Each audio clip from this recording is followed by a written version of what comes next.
செங்காந்தல் ஆன்மீக சேனலில் நாம் காணப்போவது ராஜராஜ சோழன் கட்டிய கற்றளி கற்கோயிலை பற்றி தான்.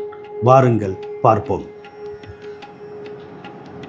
முதலாம் ராஜராஜ சோழன் காலத்தில் கட்டப்பட்ட ஒரு வரலாற்று சிறப்புமிக்க கற்றளி கற்கோயில் கிபி 985 முதல் 1016 வரையிலான முதலாம் ராஜராஜ சோழன் ஆட்சி காலத்தில் கட்டப்பட்ட முழுமையான கற்றளி கோயில்.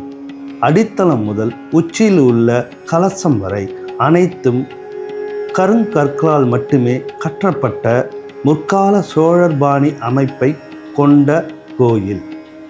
கோயிலின் உபபீடம் மற்றும் யாழி வரிசைகள், தாமரை இதழ், பத்ம பந்தம் செதுக்கல்கள் சோழர் கலைக்கான முக்கிய குறியாகும்.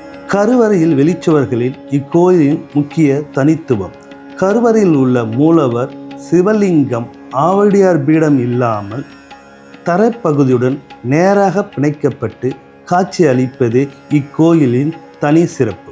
இக்கோயிலில் அம்பாள் ஸ்ரீ அகிலாண்டேஸ்வரி மற்றும் சுவாமி ஆகிய இருவருக்கும் தனித்தனி சன்னதிகளும், அடித்தளம் முதல் விமானம் உச்சி வரை முழுமையான கருங்கற்களால் கட்டப்பட்டுள்ளன.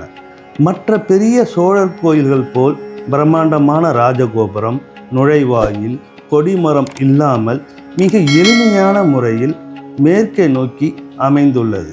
சிவாலயங்கள் கிழக்கே நோக்கி பக்தர்களுக்கு காட்சி தரும். ஆனால் இக்கோயில் மேற்கே நோக்கி காட்சி அளிப்பதே இக்கோயிலின் தனி சிறப்பாகும்.